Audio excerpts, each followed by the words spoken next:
los conceptos de otros que se pasan a nosotros. Y eso tiene que ver con algo que llama la cosmovisión.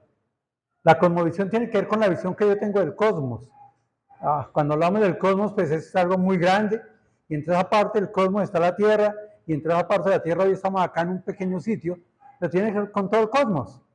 Ahora, la pregunta es, ¿cómo ves tú el cosmos? Y yo sé que va a ser difícil para muchos que me respondan, pero eso quiero hablar hoy. La cosmovisión es la visión que tenemos del mundo. Ahora, ¿de dónde viene esa visión? Pues puede venir de nuestro consciente o nuestro inconsciente. ¿Ustedes creen que la mayoría de decisiones que tomamos, las tomamos conscientemente o inconscientemente? ¿Ah? ¿La mayoría de qué?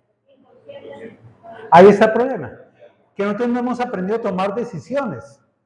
Y muchas veces nos vemos sometidos a tomar decisiones por lo que otros dicen. Voy a inventar, yo me levanto a las 5 de la mañana, pongo la radio y dice Coca-Cola, la chispa de la vida. Y a las 10 pongo un programa que dice Coca-Cola, es así. Y entonces cuando voy a almorzar me dicen ¿qué quiere tomar? Porque es lo que he oído. Entonces, esa es la importancia de la cosmovisión. Porque es que la cosmovisión es algo que viene dado por la cultura, la filosofía, cada época tiene su cosmovisión, y hoy en día hay metidos tantas y tantas cosas, y están las opiniones de los demás, y parte de lo que tiene que ver con la cosmovisión es el conocimiento o el desconocimiento. Y desafortunadamente, la mayoría de decisiones que tomamos es por desconocimiento. Repito, la mayoría de decisiones que tomamos tiene que ver por dos cosas, por lo inconsciente o por el desconocimiento. Sencillo. Si yo conociera muchas cosas bien profundamente, no tomaría decisiones. Hace muchos años, cuando estaba estudiante en segundo semestre, salíamos de clases y íbamos y comíamos brownie. Nos fascinaban los brownies. Un día llegó el profesor de bioquímica y nos mostró la estructura de un brownie por medio de un microscopio. Y llevamos un brownie a un medio de cultivo. A los 2 días, el medio de cultivo nos mostraba la cantidad de bacterias, hongos y parásitos que tenía un brownie. ¿Qué sucedería con tantos estudiantes? La mayoría no volvimos a comer brownie. ¿Por qué comíamos? Por desconocimiento. Porque no sabíamos lo que había allí. Pero si yo aprendo a tomar decisiones basadas en el conocimiento, empiezo a mirar. El problema de la cosmovisión es que no tenemos mucho conocimiento y actuamos inconscientemente. Hay más de 20 principios filosóficos y escuelas filosóficas que hablan de la cosmovisión. Está el naturalismo, el teísmo, el monismo oriental, posmodernismo, existencialismo, nueva era, panteísmo, gnosticismo. Esta fue una conferencia que yo di en la Asociación Cristiana de Salud Integral de Colombia. Estamos tratando de entrar a algo que llama la ICDMA, que es una asociación internacional que tiene que ver con más de 80 países, que agrupa médicos y odontólogos cristianos en todo el mundo. Y partió de un libro que se llama Mundos Aparte. Es un libro del doctor Norman Geisler y William Watkin. Y él habla que entre todas las cosmovisiones que hay está el teísmo, que habla que solo hay un Dios personal que creó todo, pero también están los contrarios, el ateísmo, que dicen que no existe Dios porque no hay evidencias. Y si no hay evidencias, pues yo solo creo lo que veo. Pero está otro, el panteísmo, donde todo es Dios, y está un movimiento filosófico que llama la nueva era, y está el deísmo, donde dice Dios creó el mundo, pero lo creó, y se apartó de ese mundo, lo dejó allí. Dios no interviene en él, lo único que le importa es la razón, lo que yo pueda pensar, y la naturaleza lo que existe. Entonces luego sacaron un diosismo finito, donde dice, sí, Dios creó, Dios existe, pero Dios está muy limitado. Por ejemplo, Dios no es todopoderoso, Dios no puede ser soberano. Está el politeísmo, donde dice, hay muchos dioses, un concepto antiguo que viene de la Egipto, Grecia, y todas las culturas que inventaron tantos dioses, y están los agnósticos, que dicen que la existencia de Dios es desconocida o es incognoscible, enfatizando la falta de evidencia. Yo quiero que hablemos un poquitico sobre esa cosmovisión, y hablemos de 4 o 5 punticos básicos, que es la creación del cosmos, la creación del hombre, la moral y cuál es el principio de la muerte. Permítanme oramos y vemos rápidamente esto y luego vamos a mirar la cosmovisión bíblica. Amado Dios, Padre Santo, te alabamos y te damos gracias, Señor, y oramos para que tú ores en nuestra mente y en nuestro corazón, para que nos des el conocimiento de las cosas, para que cuando tomemos decisiones las tomamos conscientemente y bajo el conocimiento, Señor, para que en todo tú seas glorificado. Obra en nuestras vidas, en nuestras mentes, esas mentes que tienen tanta cultura, tanta filosofía, tantos pensamientos, tantas opiniones, y que a veces nos confundimos en tomar decisiones porque no hay algo que rija esa mente y ese corazón, sino simplemente cantidad de movimientos filosóficos que nos distraen, que nos confunden, y cuando tomamos decisiones somos engañados. Oramos en el nombre de Jesucristo. Amén. Entonces, si yo hablo de Dios, por ejemplo, el panteísmo dice, todo es Dios. Y usted se encuentra con alguien que le dice, ay, mire la chispita de Dios. Y está hablando en una silla y dice, eso es parte de Dios. Están el posmodernismo y dice, mire, Dios no existe, pero para que exista Dios, el hombre tiene que crearlo. El hombre puede crear a Dios. Está el naturalismo que dice, solo existe lo material, porque realmente todo se transforma. Todo es energía y la energía no se pierde. La energía se transforma. Hablando de Dios, ¿no? Entonces, si yo quiero hablar de Dios, tengo que transformar lo natural para convertirlo en Dios. Están los gnósticos que dicen, Dios es un ser de amor y es perfecto, pero es de amor. O sea, Dios nos ama tanto que Dios no nos va a tratar injustamente. Dios no va a establecer principios morales porque Él nos ama. Y como nos ama, pues a todos nos va a dar igual. Y últimamente, en los últimos 30, 40 años, se habla de la ideología de género. Dice, Dios no cuenta. ¿Y por qué no cuenta? Porque todo es decisión humana. Como humanos, podemos tomar decisiones y las tomamos basadas en lo que nosotros queremos y creamos. Y hay alguien entre el naturismo y el teologismo que es el deísmo. Dios es conocido por la razón, la fe es lógica. O sea, la fe no es algo que surge de la nada, que es por gracia. La fe viene de la mente. Y lo que yo pueda crear, lo que yo pueda creer, lo puedo construir. Porque la fe es lógica. Y obviamente está el teísmo donde dice Dios es Trinidad y Dios es creador absoluto. Si pensamos en el hombre, los panteístas dicen, el hombre es cíclico, es la suma de anteriores. Y el principio de los panteístas, ¿sabes cuál es? La reencarnación. Entonces, si yo me porto bien, puedo generar una vida en un ser superior. Pero si me porté mal en esta vida, y en la otra puedo reencarnar en renacuajo, en sapo o en mico. Porque todo es cíclico. Todo en la vida es cíclico. Está el posmodernismo que dice el hombre crea todo porque tiene la capacidad. Dios no puede existir. A mí nadie, ¿quién me va a comprobar que hay un Dios? Lo importante es que el hombre lo puede crear todo porque el hombre tiene una capacidad tremenda. Los naturalistas dicen el hombre es una máquina compleja. Todo en la naturaleza es físico o químico. Así de sencillo es. Los gnósticos dicen, mire, el ser humano existe, pero tiene dos partes, el espíritu y la materia. Y el espíritu es bueno, no puede haber un espíritu malo. Todo lo espiritual es bueno. Lo malo es la materia. Entonces el problema es cómo sacrifico yo la materia para que el espíritu tome control y sea bueno. La ideología de género dice, es que todo lo maneja el hombre como quiera. Yo tomo las decisiones. Todas las decisiones las tomo yo, no por lo que me parezca ni por lo que otros me digan, sino yo tengo la capacidad intrínseca de tomar decisiones. El deísmo dice, el hombre es un ser mental, porque él crea. El deísmo dice, sí hay un Dios, pero entre ese Dios y una naturaleza hay un hombre, que el hombre es creador.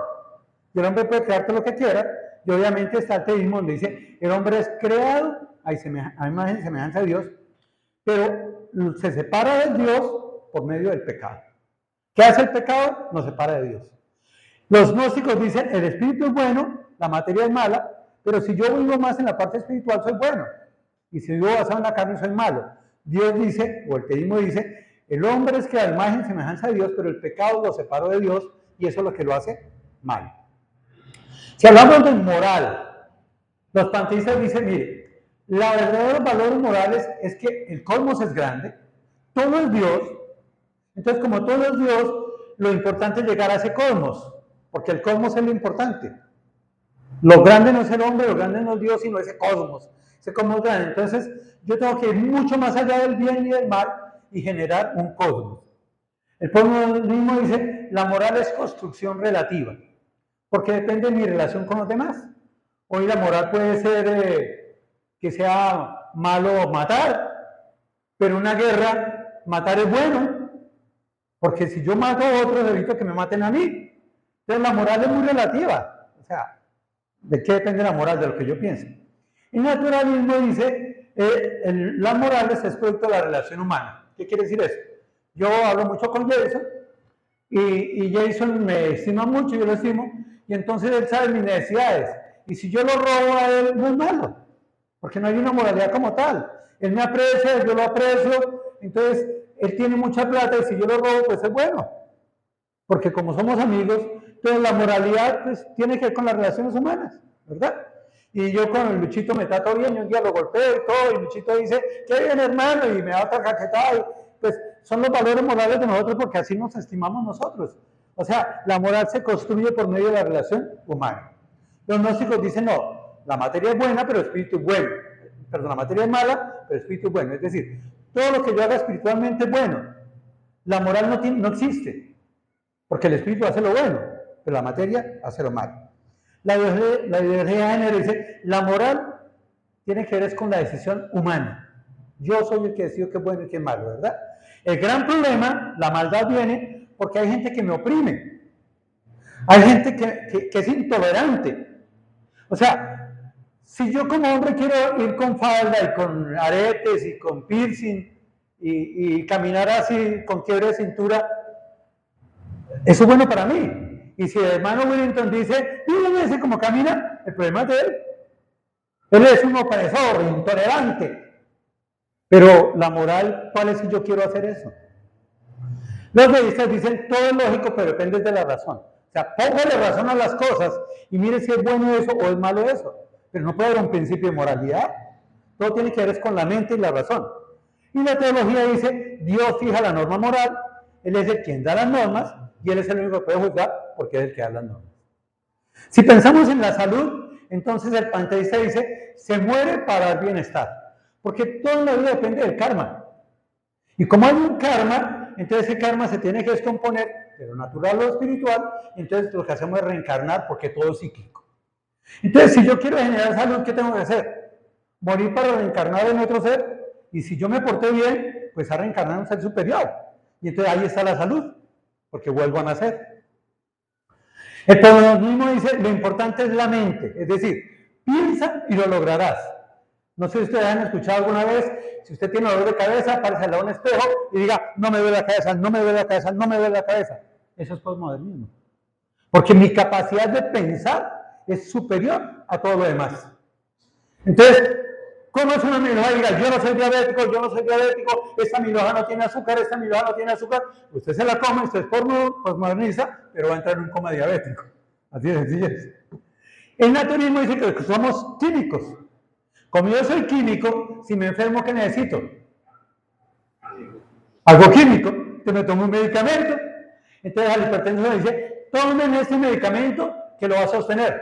Pero no le dicen, haga dieta, haga ejercicio, baje de peso, que lo importante es la química. Y eso es lo importante. El gnóstico dice, la muerte es desatar el alma del cuerpo. O sea, ¿qué hay más importante que el alma quede libre? Nada. Entonces, ¿qué es lo más importante? Muérase. Y si quiere tener bienestar, pues usted se muere, desata ese alma viaja y llega a otro ser y entonces va a encontrar esa liberación que necesita. La ideología de género dice, lo importante es vivir bajo mi decisión. La salud depende de mis decisiones. Y si yo hago lo que decido, pues tengo salud.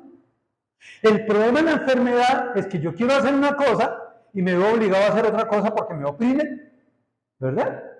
Y eso es lo que me daña mi salud. Pero mientras yo puedo hacer lo que yo quiero hacer, eso es una historia que Pablo enfrentó, ahorita lo vamos a ver más adelante. El deísmo dice, mire, todo es lógico, y como todo es lógico, todo termina con la muerte. Y si la muerte llega, pues, ¿qué más hacemos? Hay algo del deísmo que es la criogenia. La criogenia es la capacidad que se ha inventado de congelar a los seres humanos para que cuando la ciencia evolucione, yo les pueda dar vida. Y ahí el cerebro de una niña de 8 años que está guardada en una máquina con criogenia, congelada allí, esperando a que la evolución cambie, a que le pongan un cuerpo a ese cerebro y ella pueda vivir. Ahí está Michael Jackson, ahí están un poco de personajes que han dado buena plata para tenerlos allá hasta que la ciencia evolucione. Y el teísmo dice, somos seres integrales, mente, cuerpo y espíritu. Y hay dos muertes y hay una eternidad. Dios nos diseñó a todos los seres humanos para la eternidad. El problema es, ¿dónde vamos a estar en esa eternidad? Y yo quiero que hablemos un poquitico de la convicción bíblica y entendamos que yo soy el que decido, pero no bajo mi razón, no bajo mi lógica, no bajo mi mente, no bajo mi parte química, no bajo el hecho de pensar que todo es Dios y Dios lo es todo, sino bajo entender que Dios es un Dios grande, creador, poderoso y soberano, y Él establece las normas y yo debo cumplir las normas. La historia, dicen algunos que es lineal, es decir, que es cíclica. El panteísmo, el naturismo, dicen, todo es cíclico, morimos, renacemos, reencarnamos y seguimos. Pero la historia bíblica dice, la historia es lineal. Hubo un principio y habrá una eternidad. Así de sencillo, ¿verdad? La historia no puede ser cíclica, ni carece de significado. Hay un significado y un propósito para el ser humano. Dios conoce tanto el principio de la historia como el fin de la historia. ¿Verdad? La historia se va a reabrir en algún momento, vamos a mirarlo. Yo quisiera hacer una ilustración sencilla. ¿Quién me colabora? Jason puede ser, por ejemplo. Jason, te voy a llamar, coge tu celular. Y yo soy una chica de algún país del mundo. Tú me respondes lo que quiero responder. Pero, saca el celular. Listo. ¿Aló, Jason? Hola, Jason.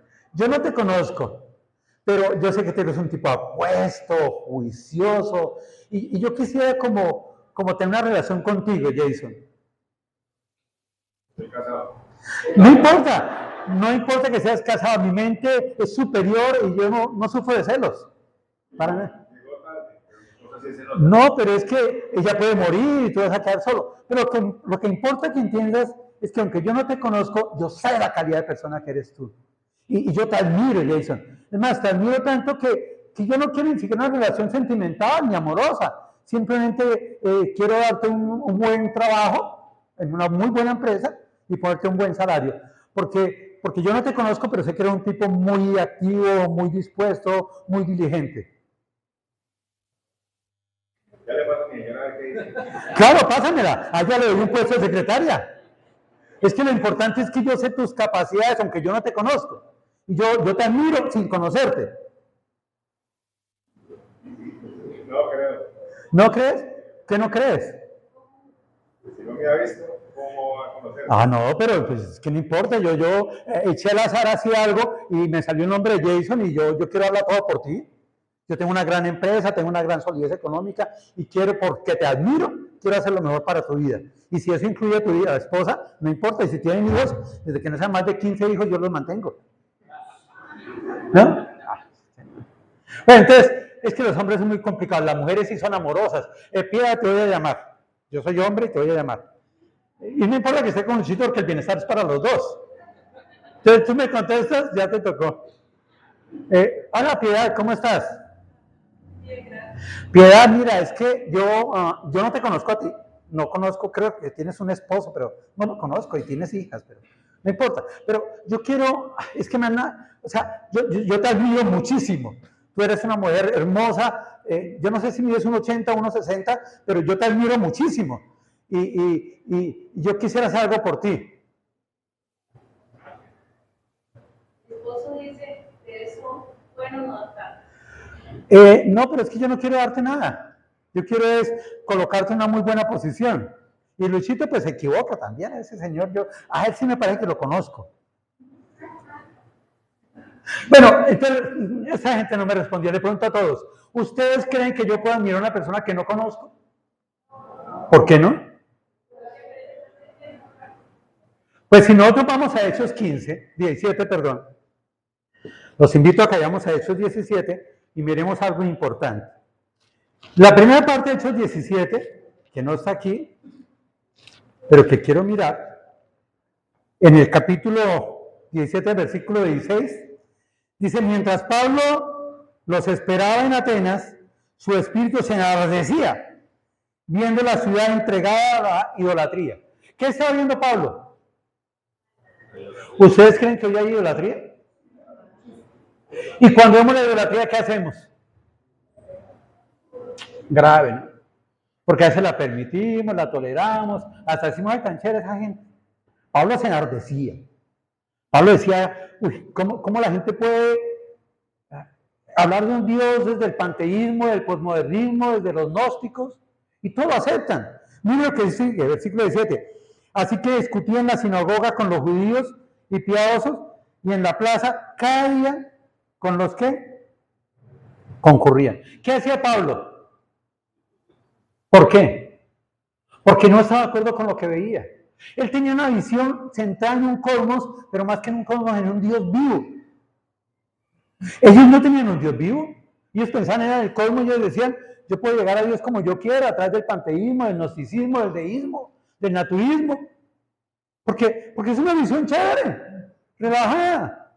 Mira lo que sigue, 18. Y algunos filósofos de los epicúreos y los estoicos disputaban con él y otros decían, ¿qué querrá decir ese qué? Y otros parece que es predicador de nuevos dioses porque les predicaba el evangelio de Jesús y la resurrección. Pregunto, ¿qué hacía Pablo? ¿Qué hacía Pablo? ¿Qué predicaba? El evangelio de Jesús, ¿verdad? ¿Y de qué? ¿Y qué eran los estoicos y los epicúreos? Eran movimientos filosóficos. Los estoicos, más o menos en el año 307 antes de Jesucristo, a causa de Epicurio y bajo Platón, era un movimiento filosófico, que decían que lo más importante de ellos eran los beneficios físicos que uno tuviera que tener. Y para tener una buena salud, lo que había que hacer era controlar las emociones. Los epicúreos, los estoicos, perdón, estoicos, decían que lo más importante es que yo controle las emociones, que yo no sufra de ira, que no sufra de enojo, que no diga malas palabras, y eso es lo que me da salud a mí. Ahora, se ha comprobado que en cierta forma sí es cierto, ¿verdad? Ellos buscaban decir, no se aire, acepte las cosas que usted no puede controlar. O sea, ellos decían, ¿por qué la gente se enoja porque llueve? Claro, eso no sucede hoy, ¿no? En esa época sucedía. ¡Ah, ya está lloviendo! Y digo, a mí ya no puedo. Pero peor, dicen que en algunas partes hace sol. ¡Ay, por qué tiene que hacer sol! Y en otros no hace sol ni llueve. ¡Ay, por qué no llueve! ¿Verdad? Y eso daña la salud. Hay un principio que viene de esos estoicos, ¿verdad? Y había otro movimiento filosófico que eran los epicúreos. Los epicúreos eran por Epicurio, el principal hombre de estos era Aristóteles, un gran filósofo. Y decían que lo importante del ser humano era el placer. Lo más importante que me da salud a mi bienestar es generar placer. Y si yo hago cualquier cosa que a mí me dé placer, estoy bien. Entonces, si a mí me gusta el trago, ¿qué tengo que hacer? Tomar trago. Y si a mí me gusta el sexo, y si a mí me gusta el cigarrillo y la droga, y si yo me siento bien como mujer, o si yo me siento bien como... Tengo que hacerlo, ¿por qué? Porque desde los epicúreos, eso es bueno, es generar placer. Pero cuando Pablo vio eso, Pablo se enardeció y empezó a compartir el evangelio. ¿Pero qué decían de él? Este palabrero. Ahora, la pregunta es, ¿qué prefiero yo como cristiano que me digan? ¿Palabrero? ¿O que me digan, vengan hacia mí? Porque a veces nosotros cambiamos la cosmovisión bíblica por lo que piensan otros. E inconscientemente tomamos decisiones, no basadas en la Biblia, sino lo que dicen otros, y las tomamos o inconsciente o por desconocimiento. Entonces la gran pregunta es, ¿dónde debo adquirir yo el conocimiento? ¿Qué tanto? Y responde cada uno a sí mismo, ¿qué tanto sus decisiones o para tomar decisiones va a la Biblia? Porque eso es lo que debe suceder. La cosmovisión mía debe ser bíblica. Y basada en la Biblia debo tomar mis decisiones. La pregunta es cuántas decisiones tomamos basadas en la Biblia y cuántas en los movimientos filosóficos que nos rodean hoy en día. Donde permitimos los tatuajes, los piercing, el licor, la droga, tantas y tantas cosas que hay, ¿verdad? Y eso nos carga. Y esa carga es lo que nos impide llegar a Dios y a buscar a Dios. ¿Por qué? Porque estoy cargado con tantos movimientos filosóficos que inundan mi mente y cuando tomo decisiones las tomo o inconscientemente porque es lo que he escuchado yo. Y es que la mente es como la inteligencia artificial. La gente dice, uy, mire eso tan nuevo, la inteligencia artificial. Yo ya creo en la inteligencia artificial hace muchos años con la mente. Pero no hemos entendido que la mente responde de acuerdo a lo que yo le doy. Si yo le digo a mi mente, el licor es bueno, el licor es bueno, el licor es bueno, el licor es bueno, y bien, estoy aburrido, ¿qué puedo responder yo cuando estoy aburrido? ¿Ah? Ya les ha pasado, ¿no? Ah, sí las quería coger.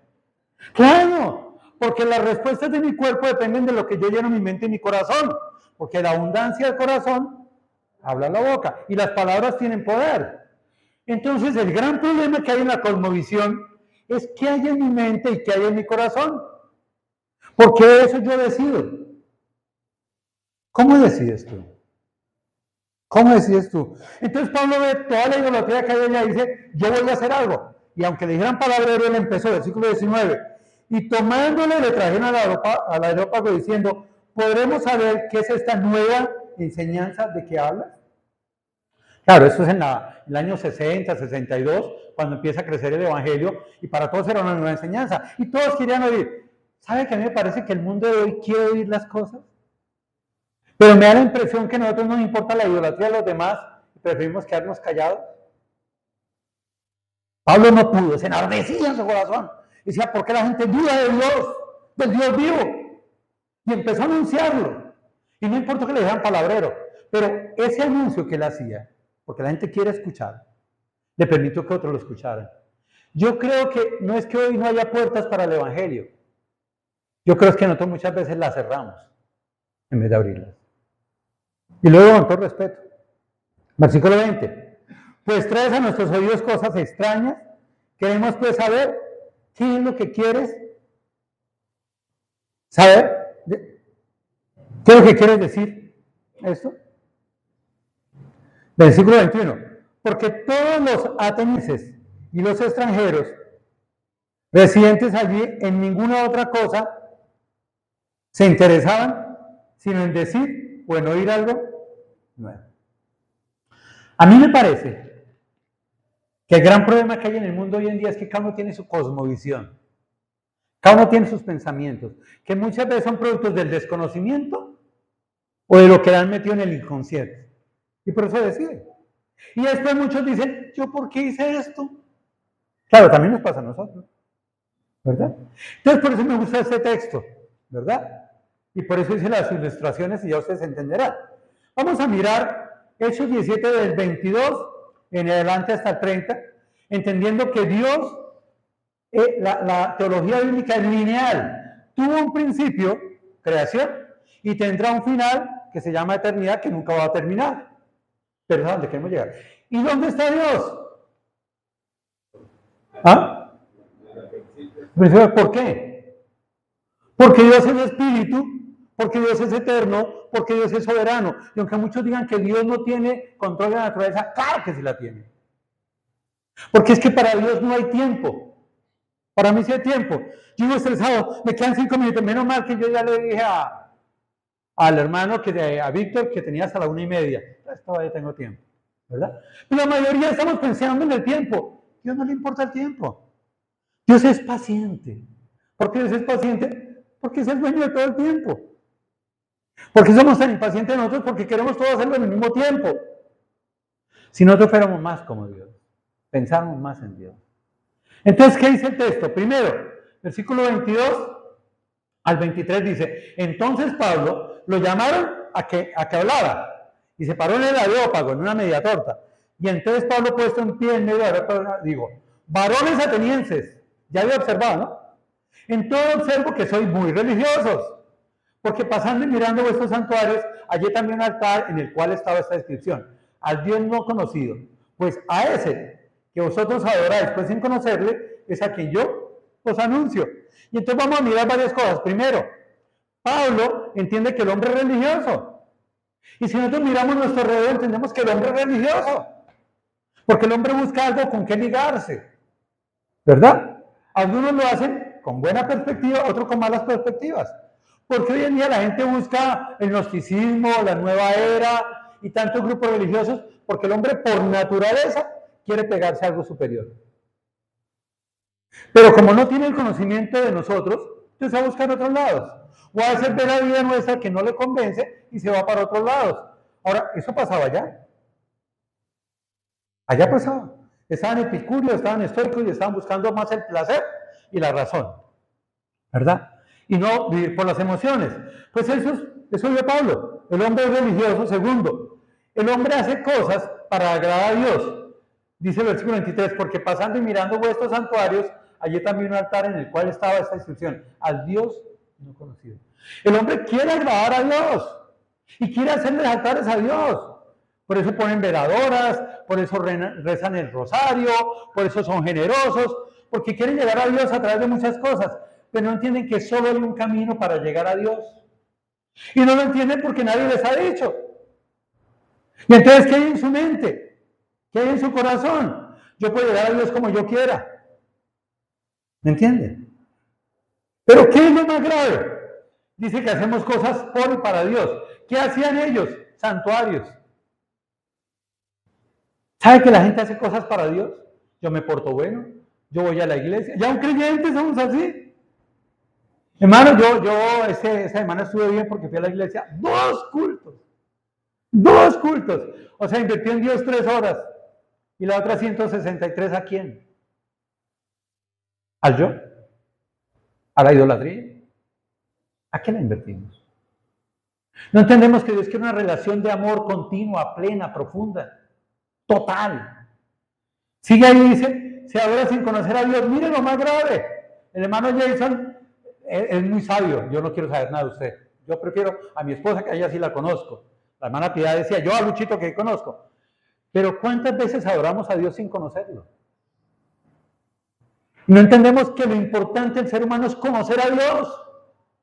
Porque creemos que yo puedo adorar sin conocer. Y eso no es cierto. Pero la gente sí lo hace. La gente va a Morro Rico. ¿Y usted por qué fue a Morro Rico de rodillas? Porque quiero agradar a Dios. ¿A cuál Dios? ¿A cuál Dios? Ay, yo ya viene diciembre y yo tengo que portarme bien. Y entonces voy a dar una limosnita a tal lado. ¿Y por qué hace eso? Porque quiero agradar a Dios. ¿A cuál Dios? ¿A cuál Dios conoces? No, es que Dios es todo. Esto es una chispita de Dios. Y yo voy a ir al asilo tal a llevar una cosa porque esas personas son dadas por Dios. Y voy a ir donde los niños de tal lado a ofrendar algo porque esos niños son de Dios. Pero ¿conocemos a Dios? Porque es que el gran problema es que el hombre es religioso por sí. Y como religioso quiere agradar a Dios. El gran problema que hay es que oran a un Dios que no conoce. Pablo partió de ahí. Dijo, a ese que no conocéis es al que quiero enseñar. Qué lindo que nosotros pensáramos como Pablo, como iglesia. Y dijéramos, ¿por qué tanta gente que hay que no conoce a Dios? Pudiéramos hacer algo para que conozcan a Dios. Y entonces ellos se alababan y decían, nosotros adoramos a Dios. Qué bien, adoramos a Dios. ¿Pero a cuál Dios?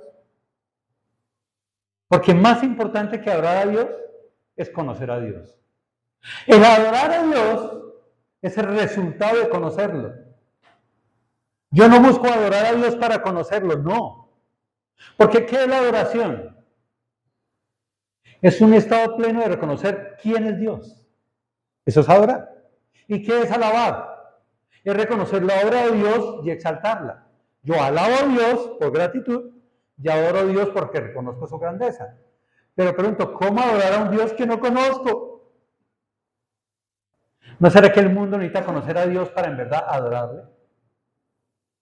¿Y cuántas personas vemos que quieren adorar a Dios y no les enseñamos esto? ¿Me entienden? Versículo 24 y 25 dice, el Dios que hizo el mundo y todas las cosas que en él hay, siendo Señor del cielo y de la tierra, no habita en templos hechos por manos humanas, ni es honrado por manos de hombres como si necesitase de algo, pues Él es quien da a todos vida y aliento y todas las cosas.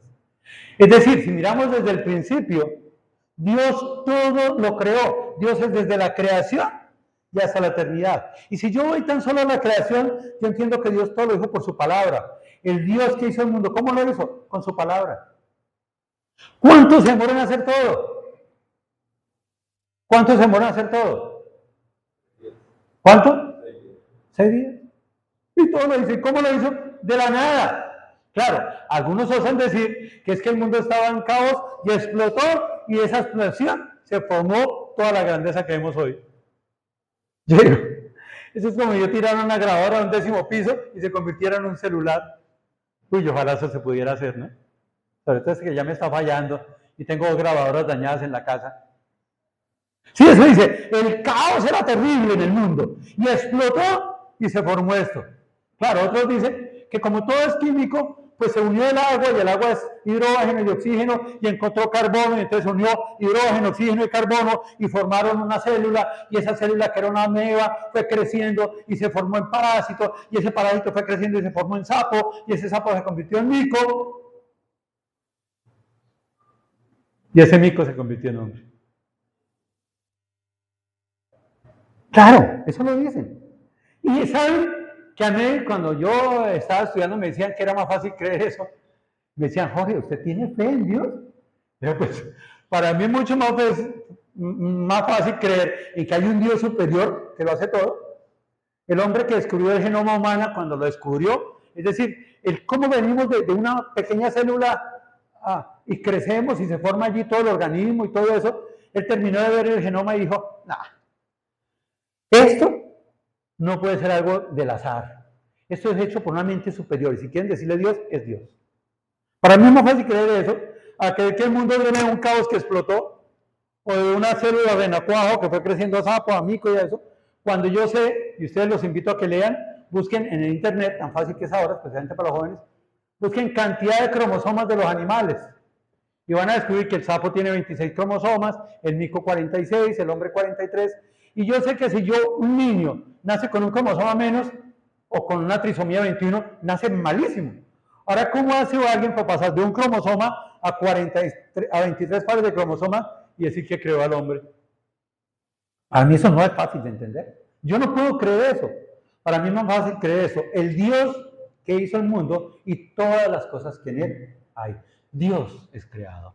El mundo fue creado totalmente por Dios y lo creó de la nada. Dijo, hágase la luz. La luz se hizo. Él no dijo, transmutemos las tinieblas en la luz.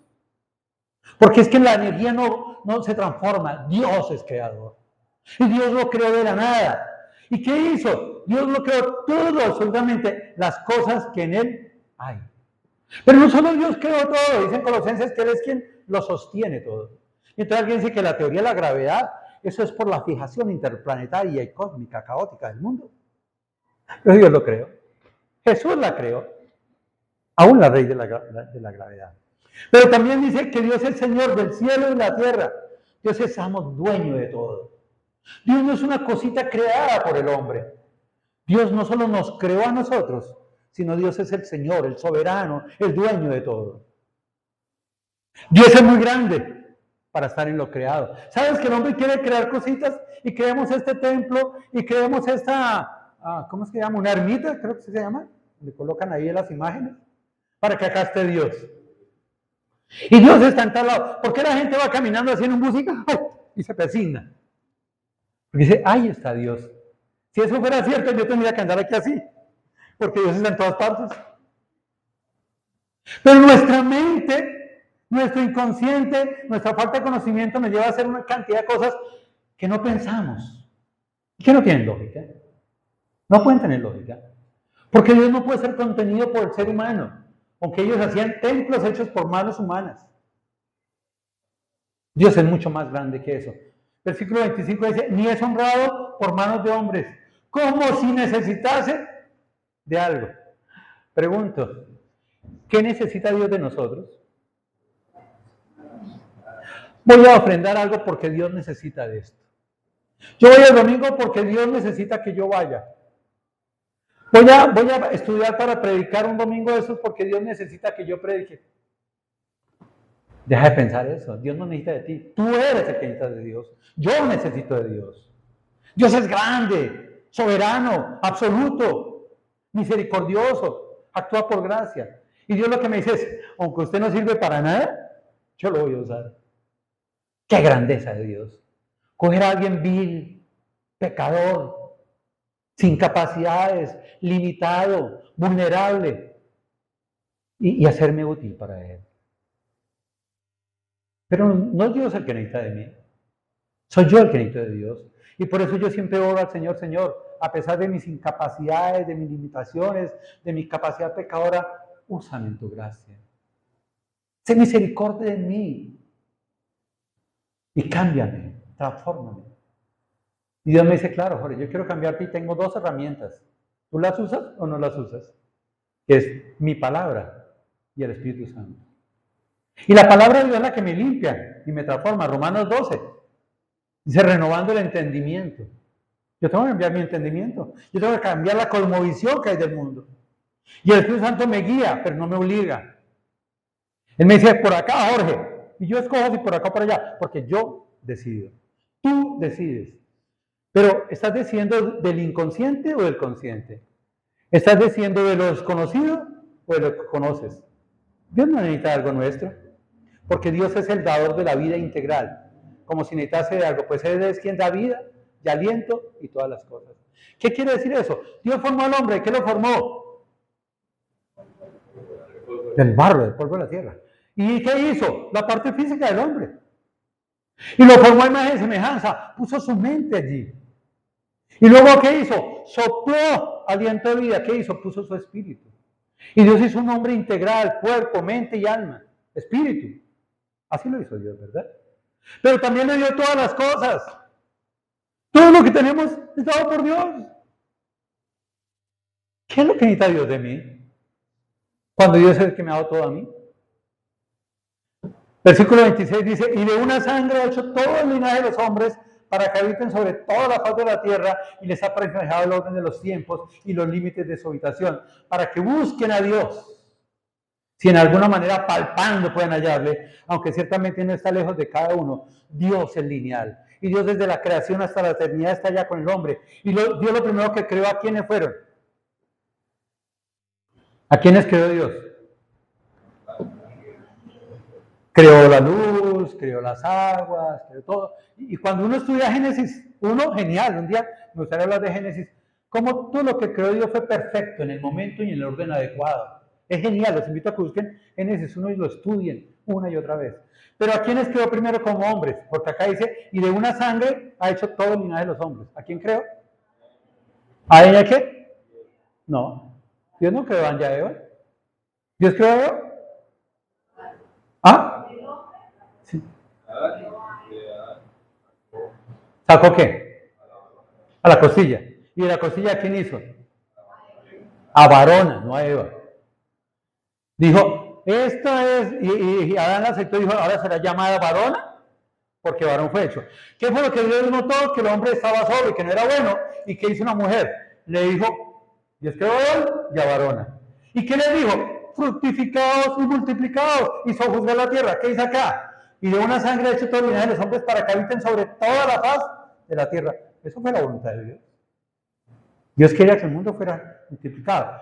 Lamentablemente dice en Génesis 1:28, y los bendijo Dios y les dijo fructificados, multiplicados, llenar la tierra y sojuzgarla, y señorear en los peces del mar, en las aves de los cielos, y en todas las bestias que se mueven sobre la tierra. Dios nos nombró administradores.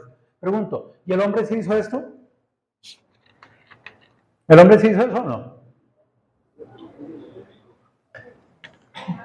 ¿Y qué más? ¿Sí lo hizo? Porque yo me acuerdo que más adelante, por allá en Génesis 9, 10, 11, hay una historia que llama la historia de la Torre de Babel. ¿Y qué era la Torre de Babel? Que los hombres se pusieron de acuerdo y dijeron, pongamos un nombre y hablemos un mismo idioma y crezcamos una tierra para llegar a Dios. Ellos dijeron, ¿por qué obedecer a Dios cuando nosotros podemos llegar a Dios?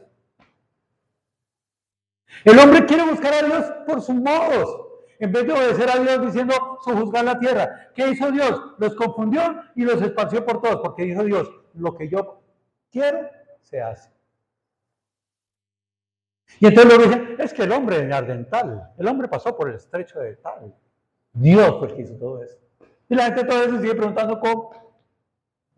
Porque en vez de entender la capacidad grandeza de Dios, queremos mirar cómo el ser humano podría hacer las cosas.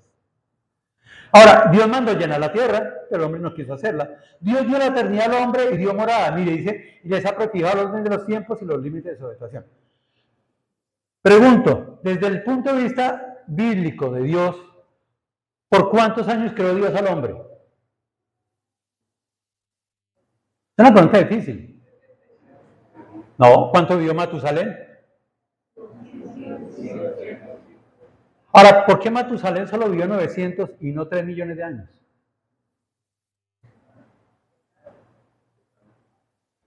¿Y qué pasó con el pecado?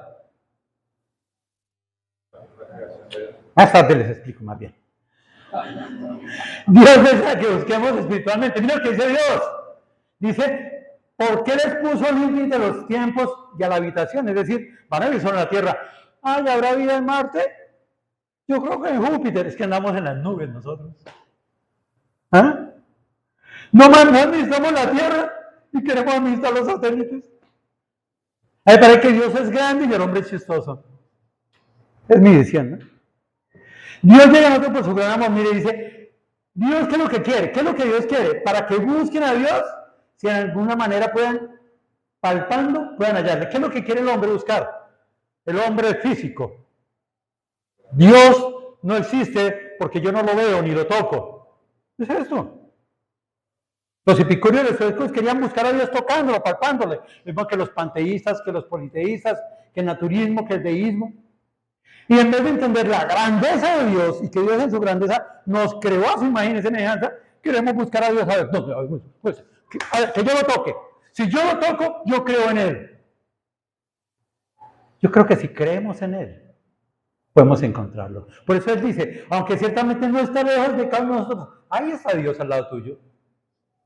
Ahí está Dios al lado tuyo. Dios es misericordioso y Dios por gracia me baja hasta tu nivel. Va a ti, a tu vida para llamarte. Porque Dios quiere que tú le busques. Y ahí está Dios. Pero Dios no obliga a nadie. Yo decido. Yo decido. ¿Cuál es nuestra cosmovisión? ¿Tenemos el conocimiento?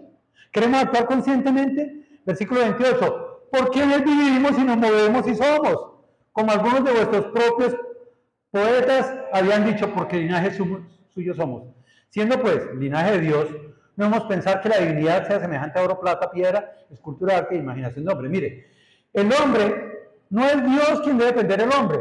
No es Dios quien necesita las cosas del hombre. El hombre debe depender de Dios. Porque en Él vivimos. En Él nos movemos. Y en Él somos. Es decir, tenemos que buscar a Dios no palpándole como algo material, sino creyendo en Él. Y si es eso, en Él vivimos porque Él nos da la vida. Y en Él nos movemos porque Dios nos transforma para actuar. Y en Él somos porque somos sus hijos.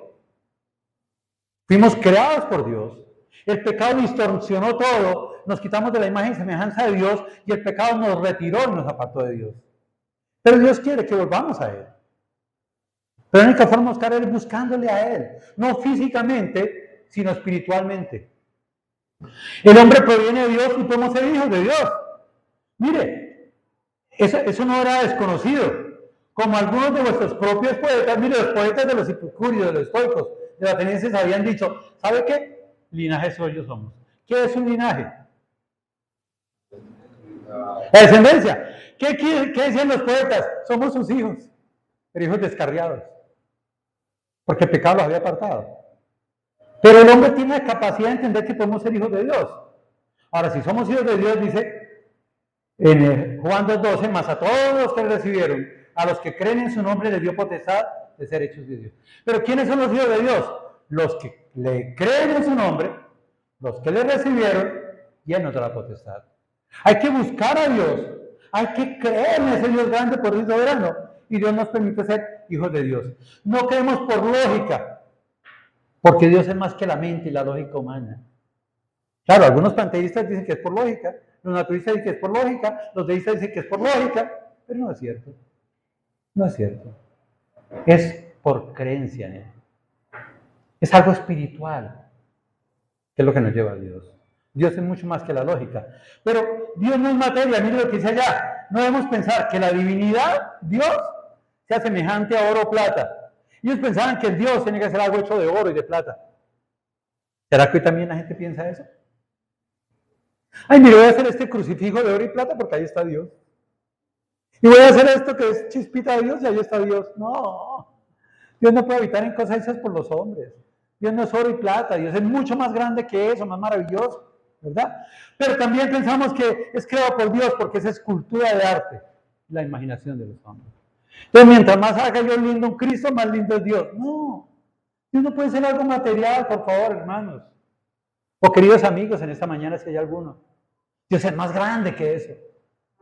Qué lindo conocer a ese Dios que habla la Biblia, no el que habla la cosmovisión, no al que desconocemos, aunque muchas veces lo adoremos. Primera carta de Crónicas 29:11 dice, tuya, oh Jehová, es la magnificencia, el poder, la gloria, la victoria y el honor, porque todas las cosas están en los cielos y en la tierra son tuyas. Tuyo, oh Jehová, es el reino, y tú eres excelso sobre todos. La riqueza, la gloria proceden de ti, y tú dominas sobre todo. En tu mano está la fuerza y el poder, y en tu mano el hacer grande y el dar poder a todos. No es el hombre que crea a Dios, es Dios quien no solo creó al hombre, sino es Dios quien en su misericordia y en su gracia le da al hombre todas las cosas. Versículo 13, ahora pues Dios nuestro, nosotros alabamos y loamos tu glorioso nombre. ¿Qué se necesita para alabar a Dios? Conocerle, conocer su grandeza, su misericordia y todo lo que nos da Él a nosotros, pero también querer exaltar su glorioso nombre. Versículo 30, pero Dios habiendo pasado por alto los riesgos, los tiempos de esta ignorancia, ahora manda a todos los hombres en todo lugar a que se arrepientan. Por cuanto ha establecido un día en el cual juzgará al mundo con justicia por aquel varón a quien designó dando fe a todos con haberle levantado a los muertos. ¿Sabes cuál es la condición del hombre y la conducta del hombre? Que vamos para un lado, caminamos para donde nos lleva la cosmovisión, nuestro desconocimiento, para allá vamos, nuestro inconsciente, porque no pensamos en la grandeza de Dios. Y entonces, ¿qué es lo que dice Dios? Dios no tiene en cuenta nuestra ignorancia. Dios es tan grande, que íbamos con un amigo por una vía en un carro y él se pasó un flechazo y nos paró un policía. Y dice, señor, es que yo vengo de Cali, ve, mira, y yo no conozco la ciudad, ¿por qué me para? Dijo, a mí no me importa que usted la conozca o no lo conozca, esto es flecha y es prohibido, acá está su parte. Pero yo no conozco, de malas, conozca. Así de sencillo es. Pero Dios es tan grande, que nos perdona la ignorancia, nos perdona la cosmovisión que tenemos, nos importa que trabajamos en el inconsciente. Dios dice, te amo. Y si eres ignorante, yo quiero que entiendas, que busques. Y por eso Dios pasa los tiempos de esta ignorancia. Pero al pasar los tiempos de la ignorancia, manda a todos los hombres en todo lugar a que se arrepientan. ¿Qué es lo que Dios quiere? Dios no quiere juzgarnos y matarnos. No, Dios quiere perdonarnos. Pero la forma que perdonamos es que si estamos caminando en contra de Dios, vayamos a Dios. No importa que la ignorancia nos lleve para un lado, sino que la misericordia de Dios nos quiere llevar para otro lado. Quiere que conozcamos la verdad y cambiemos. Por eso dice, ahora manda a todos los hombres en todo lugar a que arrepientan. Dios quiere que conozcamos la verdad y en esa verdad cambiemos. Dios nos da la fe para creer en la obra de Jesús, por cuanto ha establecido un día en el cual juzgará al mundo con justicia, por aquel varón a quien designó. ¿Y quién es ese varón? ¿Quién es ese varón a quien designó? Jesucristo. Jesucristo. ¿Qué es lo que necesita el ser humano entonces? Conocer a Jesús y a través de Jesús ir a Dios. No es para dónde está. Es conocer a Jesús, es creer en Jesús, es aceptar a Jesús. Y eso es lo que nos lleva a Dios. No sé cuál sea tu cosmovisión. La cosmovisión bíblica dice, arrepiéntete del pecado, ve a Jesús, que Jesús te perdona. No importa tu ignorancia, ve a Jesús. Él es la verdad y la vida. Jesús resucitó como prueba de eternidad. Por eso dice, a quien designó dando fe a todos con haberle levantado a los muertos. ¿Qué hizo Dios con Jesús? Jesús pagó en la cruz por tu pecado. Jesús pagó por mi pecado. Jesús llegó a un sepulcro que estaba allí, quitó la piedra y resucitó. Y él prueba que algún día tú y yo resucitaremos. Pero para eso se necesita creer en Jesús. Ahora, yo creo que todos los seres humanos vamos a resucitar. Todos. Pero el destino es distinto. Ahí está el problema. La reencarnación dice, no, tranquilo, muere y tendrás salud y reencarnarás en eso. Ahora, yo quiero ser sincero, yo sí creo en la reencarnación. ¿Y saben por qué creo en la reencarnación? Porque a urgencia han ido como 5 o 6 personas con las uñas reencarnadas y se las he sacado y se las he sacado. Esas sí existen. Pero la reencarnación de la vida no existe, existe la resurrección. Todos somos llamados a resurrección. La pregunta es, después de la resurrección, ¿a dónde vas a ir? Para terminar, Dios es desde la creación hasta la eternidad. Romanos 6:23 dice, porque la paga del pecado es... No importa la ignorancia, el que peca, muere. Adán pecó, ¿y qué hizo? Murió. ¿Pero no que después de eso tuvo hijos? Sí. Yo me puse a leer porque yo no entendía eso y leí es que después tuvo 3 hijos y vivió 935 años. Es porque dicen que murió. Carretas de Dios, la paga del pecado no es muerte. Pues si no, no hubiera muerto. ¿O no? ¿Sí o no? ¿Separado de qué? O sea, no era muerte, sino era separación. ¿Cómo? ¡Ay! Sí, ya. Es que hay 2 muertes, la física y la espiritual. Y la paga del pecado de muerte es espiritual. O sea, el que peca muere espiritualmente. ¿Estamos? Vale. Pero en Génesis 2:16 decía, mas del árbol de la ciencia del bien y del mal no comerás, porque el día que comieres, ciertamente morirás. ¿Cuántos árboles habían en el Edén? 2 árboles, ¿verdad? ¿Cuáles eran? ¿Y cuál era el que no podían comer? ¿Y cuál podían comer? ¿Seguro? Claro. Si hay 2 árboles y no pueden comer de este, ¿qué pueden comer? Yo les digo, allá hay unos baños. Por favor, hombres, no entren al de mujeres. Y ustedes están aquí, así que hacen. Entrar al otro, porque no hay otra opción. Si yo no puedo comer del árbol del bien y del mal, ¿de cuál puedo comer? Y si yo como el árbol de la vida, ¿qué voy a tener? Vida. Luego Dios nos hizo con vida eterna, porque nos dio el árbol de la vida para tener vida eterna. Pero había una muerte espiritual. Si comiera del árbol de la bien y del mal, moriría espiritualmente. Y hay una muerte física que no iban a morir físicamente, porque podían comer del árbol de la vida.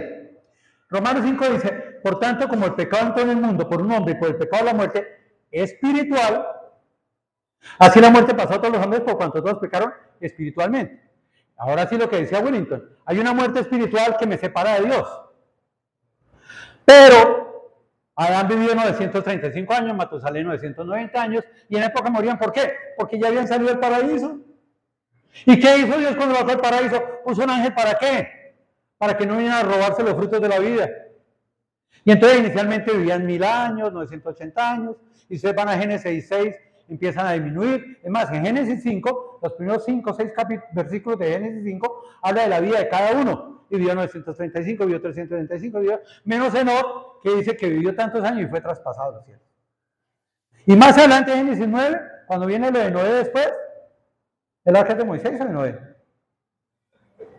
Eso, de Noé. Entonces cuando vino Noé, el hombre salió allá y empezó a comer carne. Uy, qué bueno dar una conferencia sobre la alimentación de la Biblia. Porque cuando Dios puso la alimentación, no había carne. El hombre empezó a comer carne porque Dios dijo, yo no contenderé eso en el ser humano. Más bien sus días serán tantos. De la eternidad nos bajó a tantos años. ¿Y qué nos dio? A comer carne. A Dios es misericordia, Dios es grande. Pero no nos dimos cuenta que eso era para morir físicamente. Y algún día todos los seres humanos vamos a morir físicamente. ¿A los cuántos años? No sé, pero en Salmos dice que la vida del hombre más o menos de 76 años. El promedio de vida ahorita en Colombia son 78 años. Pero la parte de Romanos 6:23 dice, mas la ira de Dios es vida eterna en Cristo Jesús, Señor nuestro. Ahora, ¿cuál es el regalo de Dios? Vida eterna. ¿Y qué es vida eterna? ¿Física o espiritual? Espiritual. Porque este cuerpo va a quedar acá, y dice en Corintios que ese grano tiene que morir allí para que ese fruto, que es espiritual, aparezca. Entonces, si uno mira Efesios 2:1 dice, y Él os dio vida a vosotros cuando estaban muertos en vuestros delitos y pecados. Pregunto, si uno está muerto en delito y pecado, ¿qué está haciendo? Si uno está muerto en delito y pecados, ¿qué está haciendo? ¿Pero qué está haciendo? Si yo estoy muerto en delitos y pecados, ¿qué estoy haciendo? Yo estoy cediendo de agua, ¿qué estoy haciendo? Y si estoy muerto en delitos y pecados, ¿qué estoy haciendo? Pecando. Es decir, ¿qué estaba haciendo el hombre? Pecando. ¿Y qué dice Dios? Que nos dio vida. Ahora, ¿qué vida dio? ¿Ellos tenían vida física? Sí, porque ¿cómo comete pecados uno si no está viviendo? Entonces está hablando de una vida física y esa vida física estaban comiendo, estaban pecando. Ahora, ¿qué dice Dios? Nos dio vida a vosotros cuando estaban muertos en vuestros delitos y pecados. Ustedes estaban muertos físicamente y nos dio vida espiritual. Muy bien. Efesios 2:4. Pero Dios, que es rico en misericordia, por su gran amor con que nos amó, aun estando nosotros muertos en pecados, muerte física, nos dio vida juntamente con Cristo. Por gracia sois salvos. Vida espiritual. Es decir, que algunas personas que se arrepienten, ¿verdad? Que reciben la dádiva de Dios, que es vida eterna en Cristo Jesús, que reciben a Jesús, tienen vida espiritual. Y los que no tienen nada porque están muertos espiritualmente. Nacieron muertos espiritualmente. Juan 5:24, de cierto os digo, que el que oye mi palabra y crea que me envió tiene vida eterna. ¿Vida qué? Pero vida espiritual. Y no vendrá condenación, mas ha pasado de muerte a vida. ¿Se acuerdan que decía acá al final? Dando a todos con haberle levantado muertos al mundo por aquel varón, juzgará. Algún día va a haber un juicio. Y en ese juicio, ¿quién se va a juzgar? Al que está vivo, muertos físicamente y muertos espiritualmente. ¿Verdad? Acá lo dice. Pero si alguien ha recibido vida espiritual, va a tener vida eterna, junto a Cristo. Porque la palabra muerte es separación. Si yo tengo vida espiritual, voy a estar pegado a Cristo. Pero si yo no vuelvo a tener vida espiritual, estoy separado de Cristo. Y si Dios y Cristo están en los cielos, ¿a dónde morirán los que no han recibido vida espiritual? Como pollito broster. Allá al infierno. Así sencillo. Repito otra vez. Los seres humanos fuimos creados para tener vida eterna. El pecado nos dio muerte espiritual. Y al tener muerte espiritual, estamos muertos ante Dios, estamos separados de Dios. ¿Qué tenemos que ir? A través de Jesucristo, ir a Dios para que nos dé vida espiritual. Si yo tengo vida espiritual, todos vamos a morir físicamente, la segunda muerte. En la segunda muerte hay dos destinos. O el cielo o el infierno. ¿De qué depende? De lo que haya sucedido en vida. Voy a poner otro ejemplo. Estoy cansado en Bucaramanga, me voy a ir de viaje y me voy a ir para algún lado, pero voy a comprar un tiquete. Jason, usted que maneja dólares, véndeme un tiquete para Europa, para Francia. Y Jason me vende un tiquete para Francia.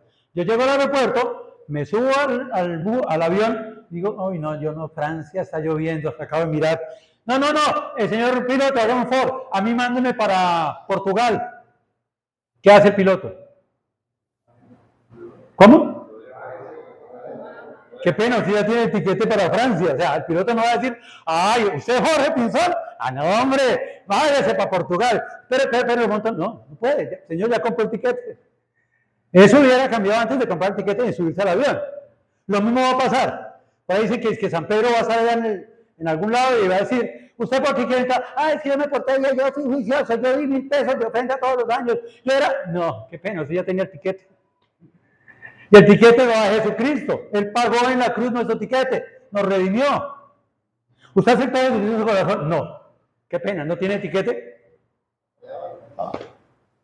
Mire, yo soy pecador, yo me arrepentí, yo escuché la palabra, ¿verdad? Yo creo en el amor de Dios y estando muerto en medio día juntamente con Cristo. Ya no pasaré a condenación, me he pasado de muerte a vida espiritual. Sí, Señor, Cristo pagó por usted, acá está en la lista, vaya para el cielo. ¿Sabes? Fuimos creados a la imagen y semejanza y somos seres integrales. Esa es la realidad. Pero como seres integrales, vamos a pagar algún día por nuestros pecados. O pagas tú, o permites que Cristo pague. Y la única forma que permites que Cristo pague es creyendo en su palabra, invitándole a entrar en su corazón, obedeciéndole a Él y arrepentiéndote de tu vida. Si haces eso, tendrás una muerte espiritual, pero junto a Él. Pero si no lo haces, tendrás también una vida eterna, espiritual, pero separado de Él.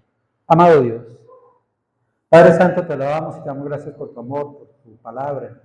Y Padre, permite que seamos como Pablos, que en vista de tanta idolatría nos enojemos santamente, Señor, y seamos movidos a proclamar el Evangelio de Jesús. En medio de tanta idolatría que hay en este mundo, de tanta cosmovisión negativa, de tanta tendencia a entender que Dios es un ser material, físico, químico, enséñanos a decir que Dios es mucho más que eso. Es grande, es soberano, es poderoso, es maravilloso, es creador y es quien sostiene todas las cosas. pero que quiere que nos relacionemos con Él a través de Jesucristo. Por eso dio a su Hijo, allí en la cruz, para pagar nuestro pecado por nosotros y comprarnos un tiquete a la eternidad junto a ti, Señor. Padre, si en esta mañana algún amigo nos ha venido hasta acá, Señor, oro para que tú seas, obrando en su mente y en su corazón, y enseñándole que el problema de la vida no es la vida sino la muerte. ¿A dónde vamos a pasar la eternidad? Y solo hay dos opciones: o el cielo, o lo que llaman el infierno, el lago de fuego. Y la única forma es permitiendo que se compre un pasaje, el cual lo pagó Jesús allí en la cruz. Él pagó por nuestros pecados para darnos la vida eterna. Y estamos seguros que no pasaremos a condenación, sino pasaremos de muerte a vida, Señor. Obra en esos grandes amigos que están acá. Pero también obra en nosotros para entender que Dios ya perdonó la ignorancia, que Él quiere que nos arrepentamos y nuestras vidas sean transformadas por medio de la palabra y por medio de la guía de su Espíritu Santo, Señor, para poderte adorar, pero conociéndote. Él quiere que te conozcamos día a día y entendamos la grandeza tuya, la capacidad creadora que tú tienes, pero también cómo nos dejaste para administrar este mundo, Señor. Y en medio de ese mundo están las personas que aún no te conocen, Señor. Bendícenos como iglesia, bendícenos como hijos tuyos, y sé tú glorificado en todo. En Cristo Jesús. Amén. Muchas gracias, Señor.